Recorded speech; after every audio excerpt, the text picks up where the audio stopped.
नमस्कार दोस्तों, आपका अपना चैनल हिंदी जंक्शन पर मैं परवेश कुमार सिन्हा आप सभी का स्वागत करता हूं, अभिनंदन करता हूं। अगर आप नए हैं तो चैनल को सब्सक्राइब कर दें, बेल आइकन को दबा दें ताकि मेरे आने वाला वीडियो का नोटिफिकेशन आपको मिलता रहे। और इस वीडियो को दोस्तों में ज़्यादा से ज़्यादा शेयर करें ताकि हमें एक उत्साह और मोटिवेशन मिलता रहे और हम जो है उत्साहित होकर आपके समक्ष वीडियो लेकर उपस्थित होता रहूं। दोस्तों, आज का जो टॉपिक है वो प्रैक्टिस सेट है, यानी ये अभ्यास सेट 3 है। 2 अभ्यास सेट करवाया जा चुका है, यानी रविवार को जो है 9 बजे से प्रैक्टिस सेट चलता है, अभ्यास सेट चलता है।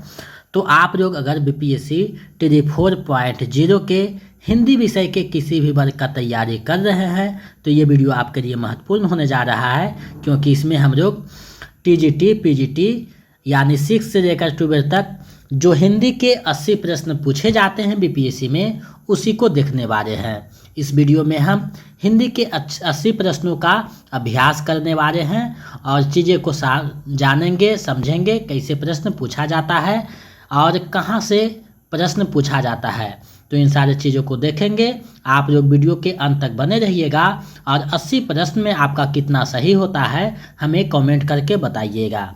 अगर आप बीपीएससी टी 4.0 का नोट्स और प्रैक्टिस सेट पाना चाहते हैं तो हमारे नंबर 7261815307 पे 249 रुपया पेमेंट कर दीजिए किसी भी माध्यम से, गूगल पे, फ़ोन पे, पेटीएम, और उसका स्क्रीनशॉट देकर हमारे इसी नंबर पे व्हाट्सएप कर दीजिए। तो हम इधर से आपको जो है पीडीएफ और प्रैक्टिस सेट उपलब्ध करवा देंगे।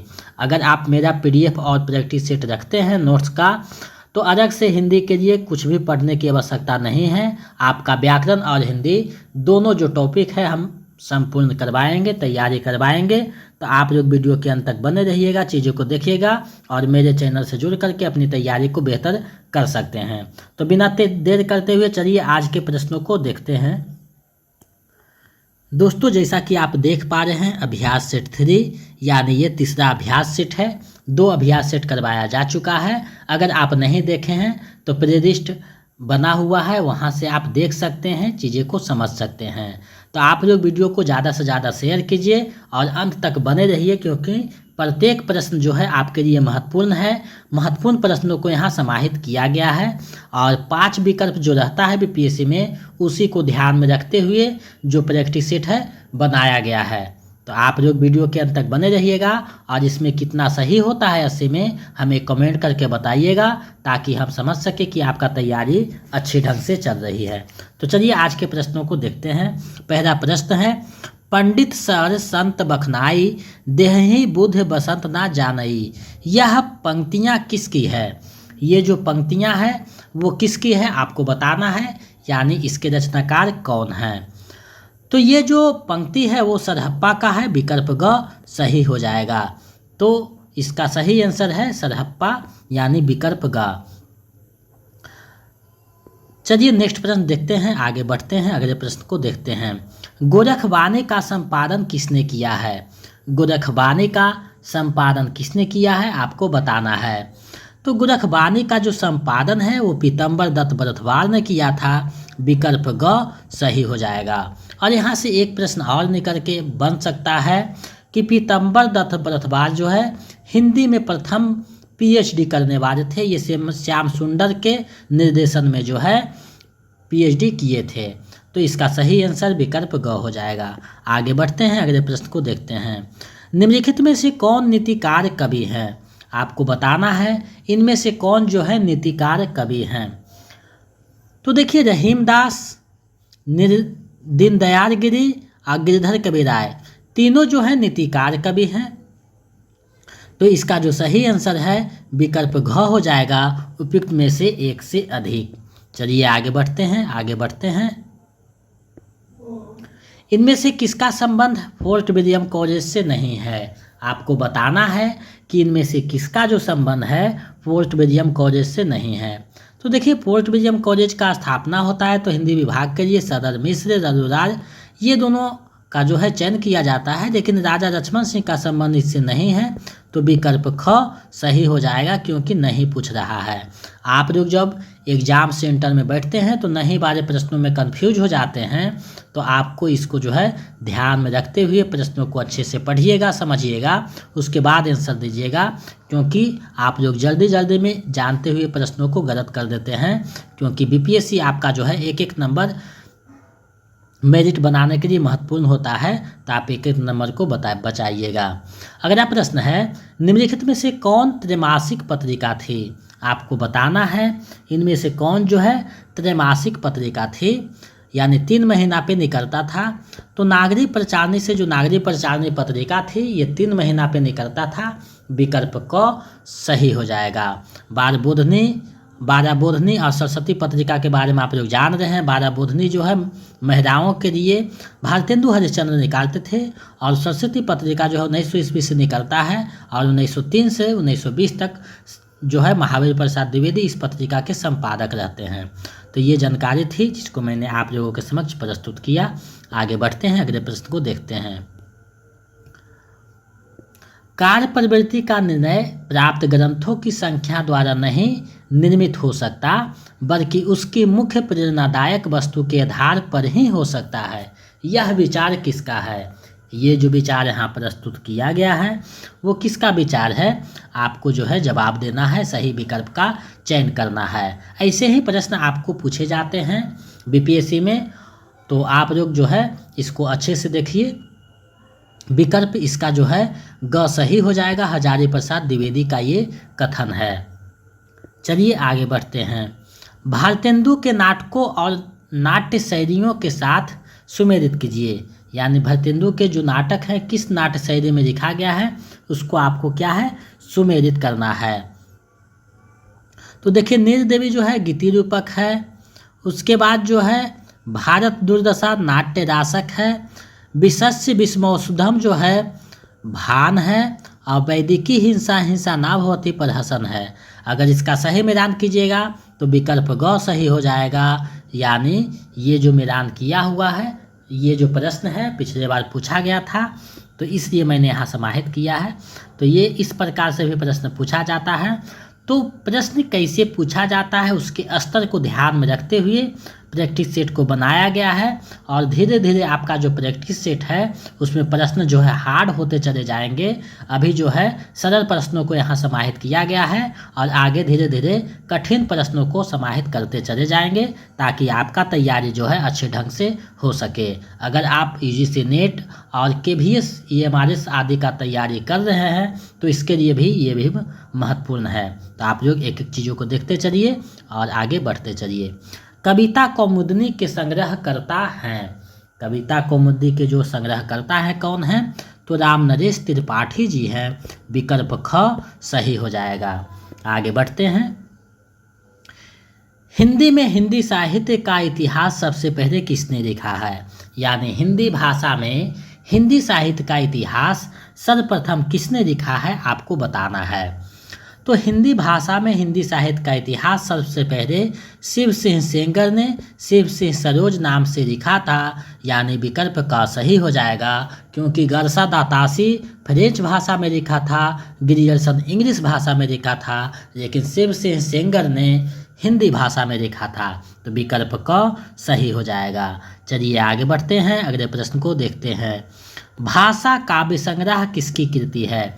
भाषा काव्य संग्रह किसकी कृति है आपको बताने हैं। तो भाषा काव्य संग्रह जो कृति है वो महेश दत्त शुक्ल का है। यानी विकल्प ख सही हो जाएगा। चलिए आगे बढ़ते हैं। इनमें से कौन असंगत है? इनमें से कौन असंगत है आपको बताना है। तो देखिए परमात्मा प्रकाश के रचनाकार जोगिंदर या जो इंदु है, कुबेर मारा कथा के उद्धोतन सूरी है, उक्ति व्यक्ति प्रकरण के दामोदर शर्मा है। तीनों सही है, और आपसे जो है असंगत पूछा गया है। तो कौन असंगत है? तो कोई नहीं असंगत है, यानी उपयुक्त में से कोई नहीं हो जाएगा। विकल्प अंग सही हो जाएगा। तो इस प्रकार से भी प्रश्न रहते हैं। आपको विकल्प अंग और घ जो है काफ़ी उलझाता है, तो इसका अभ्यास अभी से होता रहेगा, तो आप चीज़ें को समझते चले जाइएगा और वहाँ एग्जाम में दिक्कत नहीं होगा। अगला प्रश्न है, आदिकाल के किस कवि ने खड़ी बोली में रचना की है? यानी आदिकाल के वे कौन से कवि हैं जो अपनी रचनाओं में खड़ी बोली का इस्तेमाल किया है। तो खड़ी बोली अगर आदिकाल में जब भी चर्चा आए तो अमीर खुसरो को आप लोग जो है आंख बंद करके टिक लगाइएगा, यानी विकल्प जो ग है सही हो जाएगा, क्योंकि अपने दोहा और मुकरियों में पहेलियों में आदि में जो है अमीर खुसरो ने खड़ी बोली का जो है प्रयोग किया है। तो इसका सही आंसर विकल्प ग हो जाएगा। आगे बढ़ते हैं हम लोग, देखते हैं अगले प्रश्न को। सिद्धों से संबंधित रामचंद्र शुक्ल के कौन से कथन सही है। यानी सिद्धों के विषय में रामचंद्र शुक्ल ने जो कथन दिया है उसमें से कौन सा कथन जो है सही है, आपको बताना है। तो सिद्धों के संबंध में इनका कथन देखते हैं। सिद्धों की वानियाँ सांकेतिक है, बिल्कुल सही है। ब्रजयान में आकर महासुखवाद का प्रवर्तन हुआ, बिल्कुल सही है। सिद्धों का साहित्य शुद्ध साहित्य के अंतर्गत नहीं आता, ये भी सही है।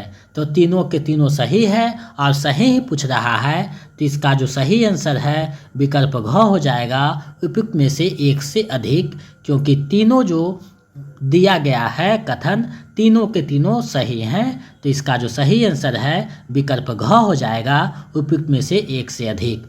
इस तरह से प्रश्न आपका रहता है तो आप ज़्यादा कन्फ्यूज होते हैं, तो इसके लिए अच्छी जानकारी होनी चाहिए। तो मेरे नोट्स में एक एक चीज़ों को जो है दर्शाया गया है, चीज़ों को समाहित किया गया है, तो आप मेरे नोट्स से अपनी तैयारी को बेहतर कर सकते हैं। और सभी नोट्सों का जो क्लास है करवाया जा रहा है, अगर आप नहीं देखे हैं तो देख सकते हैं। आगे बढ़ते हैं। बौद्ध गान ओ दोहा का संपादन किसने किया है। बौद्ध गान ओ दोहा का संपादन किसने किया है, तो हरप्रसाद शास्त्री ने किया है, यानी विकल्प जो ख है सही हो जाएगा। आगे बढ़ते हैं। अच्युत चरण तरंगिनी शिव सिर मार तीमार हरि न बनायो सुर सरी कीजो इंद्रदव भार। इस दोहे के रचनाकार कौन हैं। यानी ये जो दोहा है इसके रचनाकार कौन हैं। शिव जब आया तो आप लोगों के मन में आ गया रहा होगा कि कोई हिंदू कवि होंगे, लेकिन ऐसी बात नहीं है। ये जो रचना है रहीम के द्वारा लिखा गया है, विकल्प क जो है सही हो जाएगा। तो इसका सही आंसर विकल्प क हो जाएगा। आगे बढ़ते हैं। हजारी प्रसाद द्विवेदी के अनुसार 14वीं-15वीं शताब्दी के हिंदुओं, मुसलमानों, सामंतों, शहरों, सेना के सिपाहियों और लड़ाइयों का जीवंत और यथार्थ वर्णन किस कृति में हुआ है। यानी इन सब चीज़ों का जो है यथार्थ वर्णन किस कृति में हुआ है आपको बताना है। तो इसका जो वर्णन हुआ है वो कीर्तिरता में किया गया है, यानी विकल्प ग जो है सही हो जाएगा। विद्यापति की जो रचना है कीर्तिरता, उसी में जो है इन सब चीज़ों का वर्णन किया गया है, तो विकल्प ग जो है सही हो जाएगा। आगे हम लोग बढ़ते हैं, अगले प्रश्न को देखते हैं। आगम बेआ पुराने पंडित मान बहंती पक श्रीफर अरि आजिम बाहेरित भ्रमयति। प्रस्तुत पंक्तियाँ किसकी है। ये जो पंक्तियाँ हैं ये किसकी है आपको बताने हैं। ये जो पंक्ति है किसकी है आप लोग बताइए। तो ये जो पंक्ति है कन्हप्पा की पंक्ति है, विकल्प ख सही हो जाएगा। ये सारे प्रश्न कहीं ना कहीं पूछे गए थे, जिसको मैंने आप लोगों के समक्ष समाहित किया है चीज़ों को, ताकि आपका जो है तैयारी अच्छे ढंग से हो सके। चलिए आगे बढ़ते हैं। कै बिरहीन क्यों मीच दे कै आपा दिखराई आठ पहरन का दाझना मोह पे सहा ना जाई। इन पंक्तियों में प्रेम की किस स्थिति का वर्णन हुआ है। यानी प्रेम की किस स्थिति का वर्णन हुआ है इस पंक्ति में आपको बताने हैं। तो इस पंक्ति में जो प्रेम का वर्णन हुआ है विरह की अतिशयता का वर्णन हुआ है, यानी विकल्प क का जो है सही हो जाएगा, विरह की अतिशयता, क्योंकि प्रेम की समान स्थिति नहीं हो सकती। यहाँ सहा नहीं जा रहा एक एक पहर, तो प्रिय की निष्ठुरता ये भी सही नहीं होगा, क्योंकि अतिशयता है, यानी ज़्यादा अतिशयोक्ति अलंकार का प्रयोग यहाँ किया गया है, तो विकल्प क सही हो जाएगा। आगे बढ़ते हैं। हिंदू मग पर पाव न रखियो का बहुते जो हिंदी भाखियो। ये काव्य पंक्तियाँ किस बोली में है, ये जो काव्य पंक्तियाँ हैं किस बोली में लिखा गया है आपको बताना है, यानी इसकी भाषा क्या है। तो इसकी जो भाषा है वो अवधी भाषा है, यानी विकल्प ख जो है सही हो जाएगा। आगे बढ़ते हैं। कृष्ण गीतावली के रचयिता कौन हैं? कृष्ण गीतावली के रचयिता कौन है आपको बताने हैं। तो कृष्ण गीतावली तुलसीदास की रचना है, विकल्प क सही हो जाएगा। क्योंकि कृष्ण गीतावली यानी कृष्ण के काव्य भी जो है तुलसीदास लिखे हैं, लेकिन प्रसिद्धि रामचरितमानस में मिला है, ये आपको पता है। चलिए आगे बढ़ते हैं। ज़्यादा डिटेल में जाएंगे तो समय ज़्यादा लग जाएगा, मेरे पास उतना समय नहीं है, क्योंकि चीज़ें को जो है क्लास में ज़्यादा डिस्कस करते हैं, वहाँ आप देखिएगा।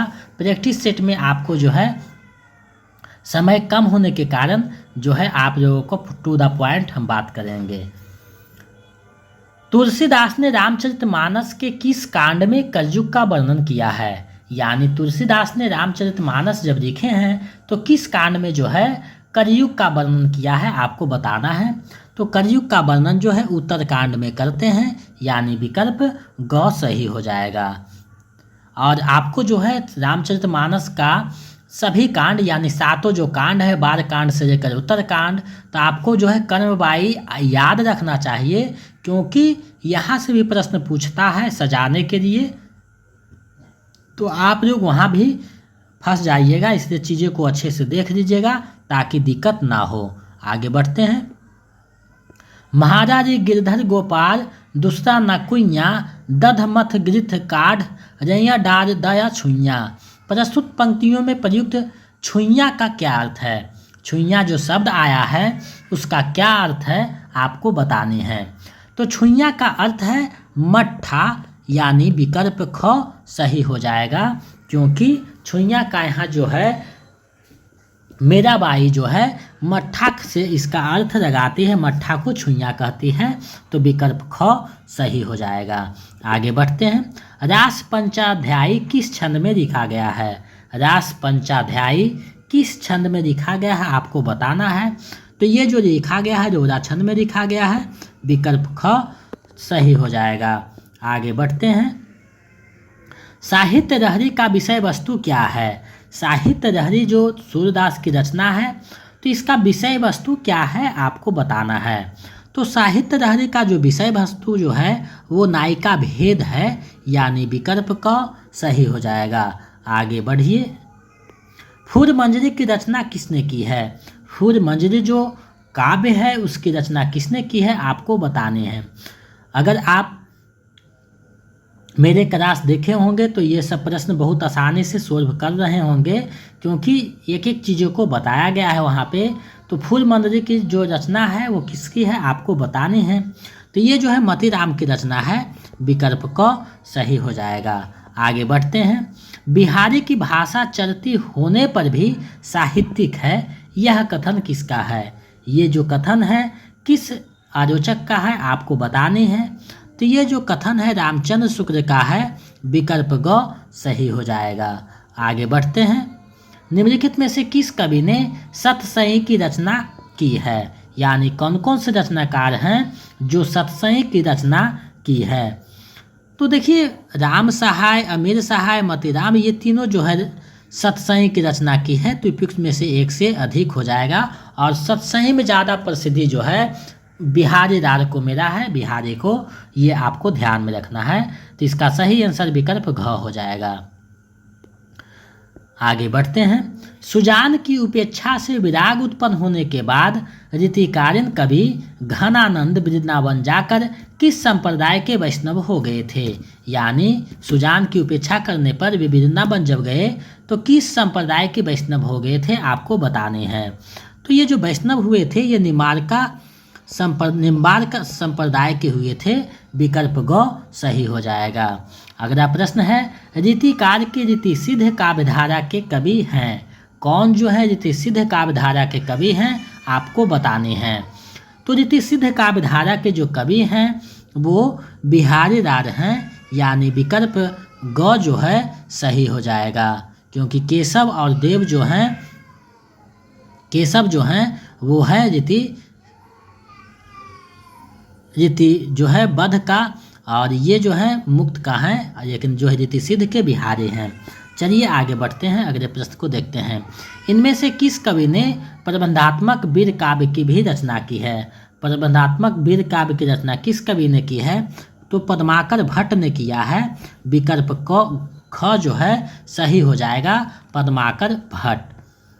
तो इस प्रकार से प्रश्न पूछता है, जटिल प्रश्न बनाता है, तो आप जो है अभी से आदत डाल दीजिए और वीडियो के अंत तक बने रहिएगा और वीडियो को ज़्यादा से ज़्यादा शेयर करिए और जो है अंत में बताइएगा कि आपका कितना सही हुआ है।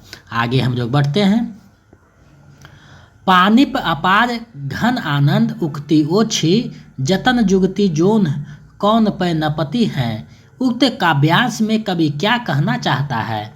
ये जो काव्यांश है उसमें कवि कहना क्या चाहता है आपको बताना है। तो नायिका का सौंदर्य वर्णन असंभव है, ये बात नहीं है। नायिका के सौंदर्य से अच्छी कवि की उक्ति है, बिल्कुल सही गलत है। नायिका के सौंदर्य की तुलना में मेरी उक्ति क्या है? निकृष्ट है। ये जो कहना चाह रहे हैं यानी विकल्प ग जो है सही हो जाएगा। आगे बढ़ते हैं। रीतिकार के आचार्य कवि कौन नहीं है? रीतिकार के आचार्य कवि कौन नहीं है आपको बताना है। तो रीतिकार के जो आचार्य कवि हैं कौन नहीं है आपको बताना है। तो यहाँ देखिए नहीं पूछ रहा है, तो केशव दास, चिंतामणि, भिखारी दास तीनों जो है आचार्य कवि हैं। तो इसका जो सही आंसर है विकल्प अंग हो जाएगा, उपयुक्त में से कोई नहीं। आगे बढ़ते हैं। इनमें से किस कवि ने रक्षण ग्रंथ लिखा है? इनमें से किस कवि ने रक्षण ग्रंथ लिखा है आपको बताना है। तो देखिए देव, भूषण और पद्माकर तीनों जो है रक्षण ग्रंथ लिखा है। तो इसका जो सही आंसर है विकल्प घ हो जाएगा, उपयुक्त में से एक से अधिक। आगे बढ़ते हैं। प्रताप शाही की रचना है। प्रताप शाही की रचना कौन है आपको बताना है। तो काव्य विलास, व्यंग्यार्थ कौमुदी और श्रृंगार मंजरी तीनों जो है प्रताप शाही की रचना है। तो उपयुक्त में से एक से अधिक हो जाएगा। आगे बढ़ते हैं। इनमें से नीतिकार कवि कौन है? तो ये प्रश्न जो है एक बार और आ चुका है। तो इसका सही आंसर विकल्प घ हो जाएगा, उपयुक्त में से एक से अधिक, क्योंकि तीनों हैं। आगे बढ़ते हैं। दीनदयाल गिरि की रचना है। दीनदयाल गिरि जो रीतिकालीन कवि है उनकी रचना कौन सी है आपको बताने हैं। तो उनकी जो रचना है वैराग्य दिनेश, अनुराग बाग और विश्वनाथ नवरत्न तीनों जो है उनकी रचना है। तो इसका जो सही आंसर है उपयुक्त में से एक से अधिक हो जाएगा। आगे बढ़ते हैं, अगले प्रश्न को देखते हैं। ऋतु वर्णन तो इनके ऐसा और किसी श्रृंगारी कवि ने नहीं किया है। आचार्य रामचंद्र शुक्ल का यह कथन किस कवि के लिए है? ये जो कथन है रामचंद्र शुक्ल का किस कवि के लिए है? तो ये जो लिखते हैं ऋतु वर्णन जो है सेनापति का जो है प्रमुख है, यानी विकल्प ग जो है सही हो जाएगा, क्योंकि इसी के बारे में वो लिखते हैं। आगे बढ़ते हैं। डॉक्टर पीतम्बर दत्त भरद्वाज के अनुसार रामचंद्रिका है, यानी पीतम्बर दत्त भरद्वाज के अनुसार रामचंद्रिका क्या है आपको बताना है। तो इनके अनुसार जो है रामचंद्रिका फुटकर कविताओं का संग्रह है, विकल्प ख जो है सही हो जाता है। आगे बढ़ते हैं। इसी से संबंधित एक और प्रश्न है। केशव दास के रामचंद्रिका को किसने छंदों का अजायब घर कहा है? यानी केशव दास के जो रामचंद्रिका है उसको किसने जो है छंदों का अजायब घर कहा है?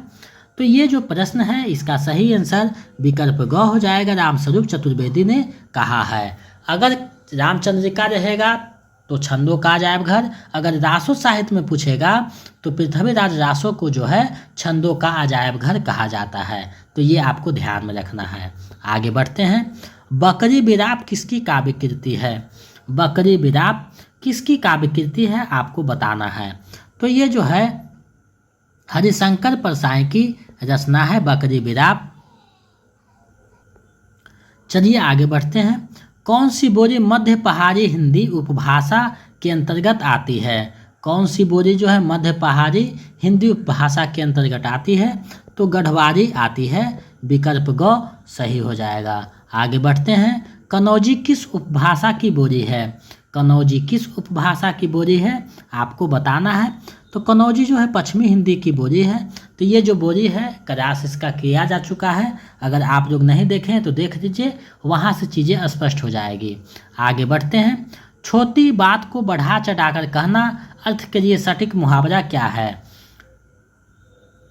छोटी बात को बढ़ा चढ़ाकर कहना अर्थ के लिए सटीक मुहावरा कौन सा है? तो तीर का तार करना, यानी छोटी बात को बढ़ा चढ़ाकर कहना, विकल्प ख सही हो जाएगा। आगे बढ़ते हैं।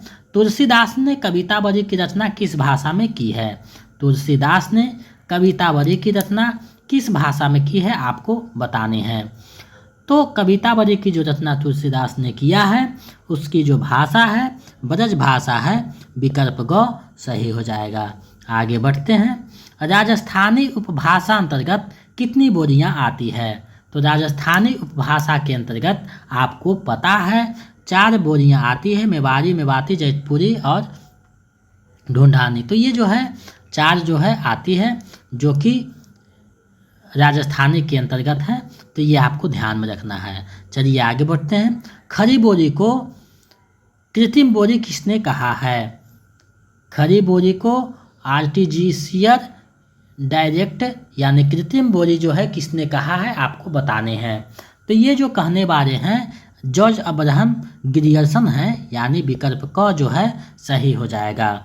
आगे बढ़ते हैं। पहाड़ी उपभाषा के अंतर्गत कौन सी बोली नहीं आती है? पहाड़ी उपभाषा के अंतर्गत कौन सी बोली नहीं आती है आपको बताना है।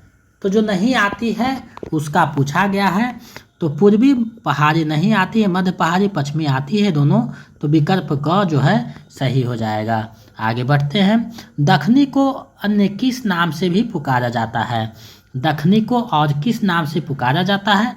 तो दखनी को हिंदी नाम से पुकारा जाता है, विकल्प ख जो है सही हो जाएगा। आगे बढ़ते हैं। निम्नलिखित में कौन सा शुद्ध शब्द है? निम्नलिखित में कौन जो है शुद्ध शब्द है आपको बताना है।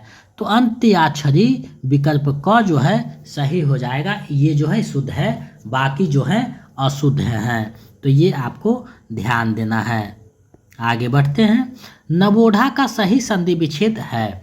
नवोढ़ा का सही संधि विच्छेद क्या है? तो नव परस ऊढ़ा, यानी विकल्प जो ग है सही हो जाएगा। रिजु का पर्यायवाची शब्द है। रिजु का सही पर्यायवाची शब्द क्या है? तो रिजु मतलब सरल होता है, विकल्प ख जो है सही हो जाएगा। आगे बढ़ते हैं। ये जो है व्याकरण का पाठ है, तो एक एक चीज़ों को जो है कैसे प्रश्न पूछा जाता है यहाँ दिया गया है। आप लोग वीडियो के अंत तक बने रहिएगा और अंत में बताइएगा कि आपका कितना सही हुआ है। जो ज्ञात इतिहास के पूर्व का हो वाक्यांश के लिए एक शब्द है। जो ज्ञात इतिहास के पूर्व का हो उसे क्या कहा जाता है? तो उसे प्रागैतिहासिक कहा जाता है, विकल्प क जो है सही हो जाएगा।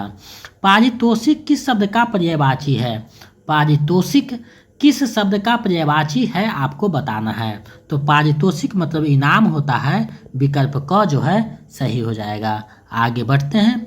पर्याय की दृष्टि से कौन सा युग्म सही नहीं है? पर्याय की दृष्टि से कौन सा युग्म सही नहीं है आपको बताना है।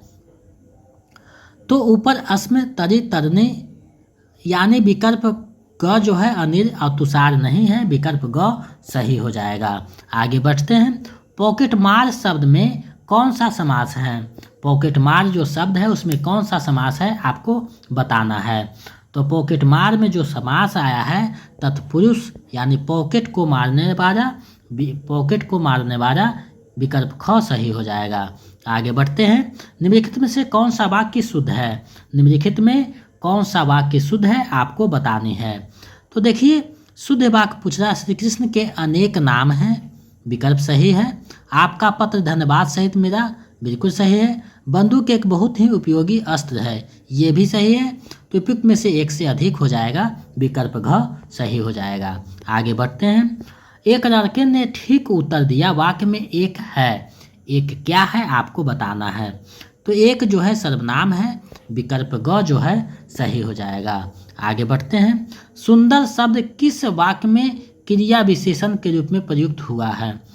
क्रिया विशेषण के रूप में किस में प्रयुक्त हुआ है आपको बताना है। तो सुंदर की कल्पना करा है, ये नहीं है। यह बच्चा कितना सुंदर है विशेषण है। यह लड़का बहुत सुंदर दिखता है, तो यहाँ क्रिया भी है और विशेषण है, यानी विकल्प ग जो है सही हो जाएगा। आगे बढ़ते हैं। भारत की प्राचीन भारतीय आज भाषा है।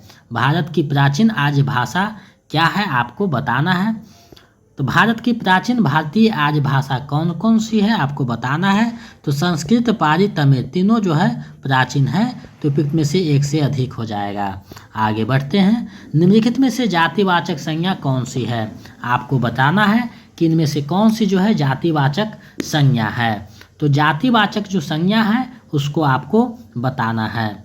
तो जातिवाचक संज्ञा बुद्धि, सफाई, ममता तीनों जो है नहीं है, यानी विकल्प ग सही हो जाएगा, उपयुक्त में से कोई नहीं। चलिए आगे बढ़ते हैं। निम्नलिखित में से कौन सा उत्तम पुरुष सर्वनाम है। निम्नलिखित में कौन जो है उत्तम पुरुष सर्वनाम है आपको बताना है। तो मैं, हम, ये जो है उत्तम पुरुष है, विकल्प ग सही हो जाएगा। तो आप जो है अगर व्याकरण का नहीं देखे हैं तो हमारे चैनल पे दिया हुआ है सर्वनाम, संज्ञा आदि चीज़ों को, तो आप वहाँ से जाकर दे सकते हैं। अन्यथा आपके पास अगर कोई व्याकरण की किताब है तो उसका भी सहारा ले सकते हैं, कोई दिक्कत नहीं है। आगे बढ़ते हैं। रोहित अमेरिका में नौकरी करना चाहता है, वाक्य में प्रयुक्त क्रिया का स्वरूप है, यानी यहाँ इच्छा प्रकट कर रहा है, तो ये जो है इच्छा बोधक हो जाएगा, विकल्प क जो है सही हो जाएगा। आगे बढ़ते हैं। रूपांतर के अनुसार शब्दों के कितने भेद होते हैं। रूपांतर की दृष्टि से शब्द के कितने भेद होते हैं तो आपको बताना है। रूपांतर की दृष्टि से 2 भेद होते हैं, आपको ध्यान में रखना है। अगर नहीं पढ़े हैं तो शब्द बारित में जाकर पढ़ सकते हैं। भेद की दृष्टि से पदबंध कितने प्रकार के होते हैं। तो पदबंध में ये बताया जा चुका है, आप वीडियो मेरे चैनल पे है वहाँ देख सकते हैं। तो पदबंध में ये बताया गया है कि पदबंध कितने प्रकार के होते हैं, तो आपको बताया गया है पदबंध के बारे में। अगर आप नहीं देखे हैं तो आप देख सकते हैं। पदबंध जो है मुख्यतः जो है 8 प्रकार से माना जाता है, 8 को माना जाता है। ये जो है बीपीएससी ने माना है, उसी के अनुसार मैं यहाँ चीज़ों को बताया हूँ। जुतियों में दाल बांटना मुहावरे का सही अर्थ क्या है। जुतियों में दाल बांटना मुहावरे का सही अर्थ क्या है आपको बतानी है। तो जुतियों में दाल बांटना यानी लड़ाई झगड़ा हो जाना, यानी विकल्प ख जो है सही हो जाएगा। आगे बढ़ते हैं। जिसके पास कुछ ना हो उसे कहा जाता है। जिसके पास कुछ ना हो उसे क्या कहा जाता है आपको बताना है। तो उसे अकिंचन कहा जाता है, विकल्प ख सही हो जाएगा। उन्नत मना शब्द का सही अर्थ क्या है। उन्नत मना शब्द का सही अर्थ क्या है। तो उन्नत मना मतलब उच्च भावों एवं विचारों से युक्त, यानी विकल्प ग जो है सही आज हो जाएगा। आगे बढ़ते हैं। निम्नलिखित में से शुद्ध वाक्य है। निम्नलिखित में से शुद्ध वाक्य है, कौन सा शुद्ध वाक्य है आपको बताने हैं। तो देखिए, परीक्षा की प्रणाली बदलनी चाहिए, ये शुद्ध नहीं है। मुझे बड़ी भूख लगी है, ये भी गलत है। केरल हिंदी भाषी प्रांत है, ये बिल्कुल सही है, विकल्प ग जो है सही हो जाएगा। उसने खा लिया होगा वाक्य है। उसने खा लिया होगा वाक्य कैसा है, तो ये जो है संदेहवाचक है, विकल्प ख सही हो जाएगा। आगे बढ़ते हैं। रचना के अनुसार वाक्य के कितने भेद होते हैं। रचना के अनुसार वाक्य के कितने भेद होते हैं। तो रचना के अनुसार वाक्य के 3 भेद होते हैं, विकल्प क जो है सही हो जाएगा। अगर आप नहीं पढ़े हैं तो वाक्य में जाकर पढ़ सकते हैं, मेरे चैनल पे बताया हुआ है, या फिर कोई भी व्याकरण में आप देख सकते हैं। आगे बढ़ते हैं। जिस वाक्य में एक क्रिया होती है और एक कर्ता होता है उसे क्या कहा जाता है। उसे कहा जाता है क्या बताना है। तो उसे सरल वाक्य कहा जाता है, विकल्प ख सही हो जाएगा। आगे बढ़ते हैं। निम्नलिखित में से कौन सा अशुद्ध शब्द है। निम्नलिखित में कौन जो है अशुद्ध शब्द है आपको ज्ञात करना है। तो अधीन होगा, आधीन नहीं, यानी विकल्प क जो है अशुद्ध है, बाकी दोनों शुद्ध है। और अशुद्ध पूछा गया है, तो अशुद्ध और शुद्ध जो है अच्छे से पढ़िएगा, क्योंकि यहाँ कंफ्यूज हो जाते हैं आप लोग, तो इसे अच्छे से देखिएगा तो चीज़ें समझ में आ जाएगा।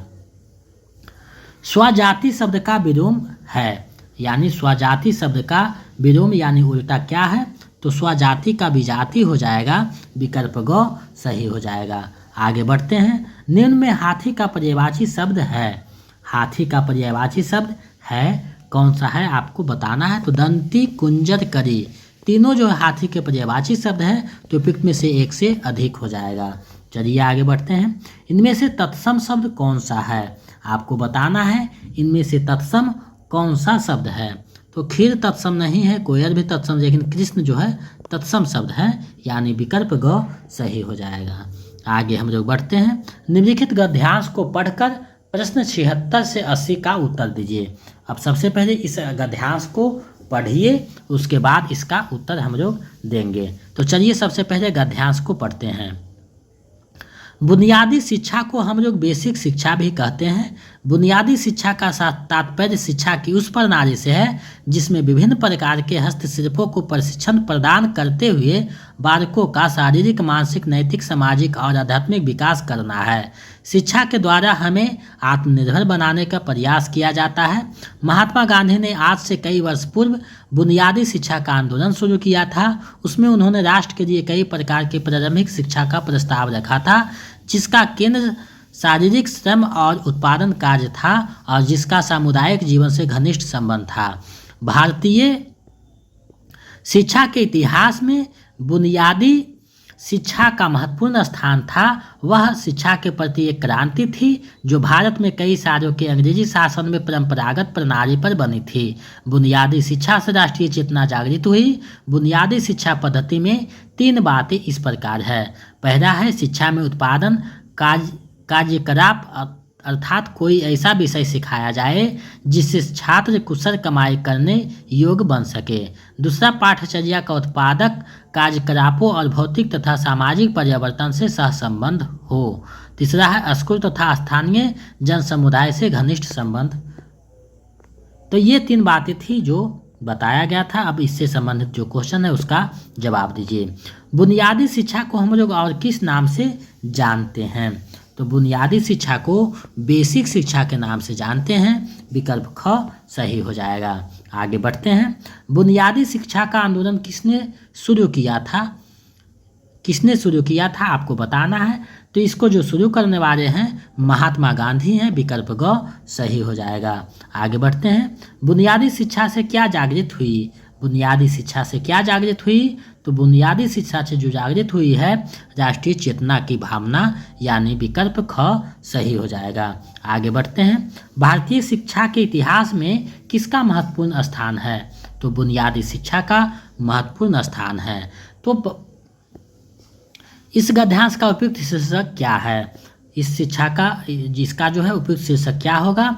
तो बुनियादी शिक्षा का इतिहास ये नहीं, बुनियादी शिक्षा और समाज ये ज़्यादा उपयुक्त नहीं। बुनियादी शिक्षा, इतिहास व महत्व ये ज़्यादा उचित लगता है। तो विकल्प ग सही हो जाएगा। तो आज जो है प्रैक्टिस सेट 3 का जो है अभ्यास कराया।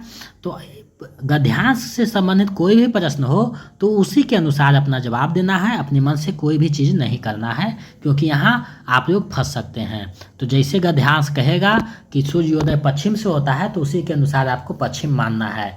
गद्यांश का आंसर जो है गद्यांश के अनुसार देना है। तो आज जो है 80 प्रश्नों का अभ्यास करवाया, तो इसमें आपका कितना सही हुआ है हमें कमेंट करके बताइए ताकि हम समझ सकें। अगर आप बीपीएससी का नोट्स पाना चाहते हैं तो मेरे नंबर 72 61 81 53 07 पे 249 रुपया पेमेंट कर दीजिए किसी भी माध्यम से, गूगल पे, फ़ोन पे, पेटीएम, और उसका स्क्रीनशॉट लेकर हमें इसी नंबर पे व्हाट्सएप कर दीजिए। तो हम इधर से आपको जो है पीडीएफ उपलब्ध करवा देंगे और प्रैक्टिस सेट। अगर मेरा पीडीएफ और प्रैक्टिस सेट रखते हैं तो अलग से कोई भी हिंदी के लिए पुस्तक लेने की आवश्यकता नहीं है, संपूर्ण तैयारी करवाई जाएगी। अगर स्टेट पेपर 2 का तैयारी कर रहे हैं तो इसी नंबर पर 199 रुपया पेमेंट करके आप जो है नोट्स और प्रैक्टिस सेट पा सकते हैं। तो मेरे चैनल पे इतना देर तक बने रहने के लिए बहुत बहुत धन्यवाद। मिलते हैं एक नए वीडियो में।